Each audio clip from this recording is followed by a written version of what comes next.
Sir, ಈಗ ಬೆಳಗಾವಿನಾಗೂ ಕೂಡ ಒಂದು ಮತಾಂತರ ಮಾಡೋಕ್ಕೆ ಮಹಿಳೆಯ ವಿವಾಹಿತ ಮಹಿಳೆಯದು ಖಾಸಗಿ ಫೋಟೋಗಳು ವೈರಲ್ ಮಾಡಿ ಮತಾಂತರ ಆಗಬೇಕು, ನಮ್ಮ ಧರ್ಮನ ಸ್ವೀಕಾರ ಮಾಡಬೇಕು ಅಂತ ಹೇಳಿ ಸೌದತ್ತಿ ಲಿಮಿಟ್ಸ್ನಾಗ ಒಂದು ಇದು ಮಾಡಿದ್ದಾರೆ ಸರ್, ಟಾರ್ಚರ್ ಮಾಡಿದ್ದಾರೆ. ಇಲ್ಲಿವರೆಗೆ ಅವ್ರಿಗೆ ಅರೆಸ್ಟು ಮಾಡಿಲ್ಲ, ಅವ್ರ ಬಗ್ಗೆ ಮೇಲೆ ಕ್ರಮ ಸರ್. ಇಂಥ ಹಗರಣಗಳು ಬಹಳ ಆಗಲಾಗ್ತವೆ ಪ್ರಕರಣ.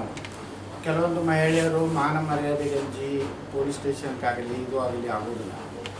ಒಟ್ಟಾರೆ ಅವ್ರದ್ದು 2047 ಭಾರತವನ್ನು ಇಸ್ಲಾಂ ರಾಷ್ಟ್ರ ಮಾಡಬೇಕು ಅನ್ನೋಂಥದ್ದು ಅವ್ರದ್ದೊಂದು ಟಾರ್ಗೆಟ್ ಇದೆ. ಈ SDFI ಮತ್ತು ಯಾವುದು PFI ಇವೆಲ್ಲದರ ಟಾರ್ಗೆಟ್ ಏನಿದೆ ಅಂದರೆ 2047ಕ್ಕೆ ನಾವು ಭಾರತವನ್ನು ಇಸ್ಲಾಮೀಕರಣ ಮಾಡಬೇಕಂತೇಳಿ ಲವ್ ಜಿಹಾದು ಅಲ್ಲಿಂದ ಈ ರೀತಿ ಭಯಪಡಿಸಿ ನೋಡ್ರಿ. ಅಲ್ಲಿ ಗದಗನಾಗ ಒಂದು ಹಿಂದೆ ಒಂದು ಹೆಣ್ಮಕ್ಳದ್ದು ಹಿಂಗೆ ಆಯಿತು. ಆಕೆಗೆ ಕೊನೆಗೆ ಪಾಪ ಹೆಣ್ಮಕ್ಳ ಮ್ಯಾಗ ಆ್ಯಸಿಡ್ ಚೆಲ್ಲಿ ಅದೊಂದು ಪ್ರಕರಣ ಇದೆ.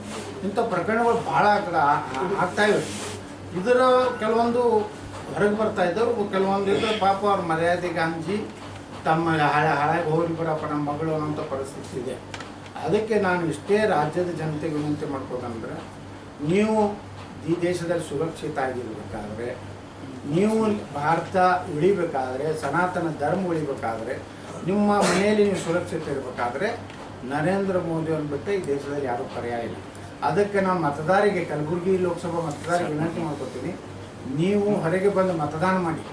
ಮುಂಜಾನೆ ನೋಡಿ, ನಾವು ಬಿಜಾಪುರನಾಗ ಬದಲಾವಣೆ ಮಾಡ್ತೀನಿ ಅಂದವ್ರಿಗೆ ಟಿಕೆಟ್ ಕೊಟ್ಟಿಲ್ಲ. ಒಂದೇ ಒಂದು ಸಂವಿಧಾನ ಮತ್ತೆ 400 ಬಂದರೆ ನಾವು ಬದಲಾವಣೆ ಮಾಡ್ತೀವಿ. ಒಬ್ಬ MP ಹೇಳಿದ್ದಕ್ಕೆ ಕರ್ನಾಟಕದಲ್ಲಿ ನಾವು ಟಿಕೆಟ್ ಕೊಡಲಿಲ್ಲ. ನಿಮ್ಮ ರಾಜೀವ್ ಗಾಂಧಿಯವರೇ ಹೇಳ್ಯಾರ, ನಮ್ಮಲ್ಲಿ ರೆಕಾರ್ಡ್ ಐತೆ, ನಮ್ಮ ಜರೂರತ್ ಪಡೆಯುತ್ತೋ ಭಾರತಕ್ಕೆ ಸಂವಿಧಾನ ನಮ್ಮ ಬದಲ್ ದೇಂಗೆ ಅಂತೇಳಿ. ಇದೇ ರಾಜೀವ್ ಗಾಂಧಿ. ಹಾಗಾದ್ರೆ ರಾಜೀವ್ ಗಾಂಧಿ ಮಂದಿ ಹೊರಗೆ ಹಾಕೋ ತಾಕತ್ತಿದೆ. ಇಲ್ಲೇ ಅಮರೇಗೌಡ ಬಯ್ಯಾಪುರ, ನಮ್ಮ ಲಿಂಗ್ಸೂರು ಇವು ಏನು ಕುಷ್ಟಗಿ ಹಿಂದಿನ ಶಾಸಕರು, ಅವರೇ ಒಂದು ಭಾಷಣದಲ್ಲಿ ಹೇಳ್ಯಾರ, ಈ ಸಂವಿಧಾನ ಬದಲಾವಣೆ ಆಗ್ಬೇಕಂತ. ನೀವೇನು ಅವ್ರ ಮೇಲೆ ಕ್ರಮ ಕೈಗೊಂಡ್ರಿ?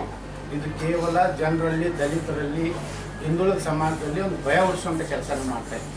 ಇವತ್ತು ST ಜನಾಂಗದಲ್ಲಿ ಕುರುಬ ಸಮಾಜ ಸೇರಿಸ್ಬೇಕಂದ್ರೆ ನಾವೇ ವಿಧಾನಸಭೆಯಲ್ಲಿ ಇವತ್ತು ನಮ್ಮ ಏನು ತಳವಾರ ಕೋಳಿ ST ಸಮಾಜಕ್ಕೆ ಸೆಂಟ್ರಲ್ ಗೌರ್ಮೆಂಟ್ ಕೊಟ್ಟರು.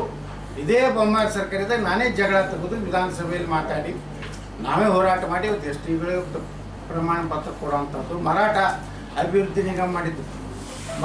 ಮರಾಠಿ ಬೇರೆ. ಮರಾಠ ಒಂದು ಸಮುದಾಯ.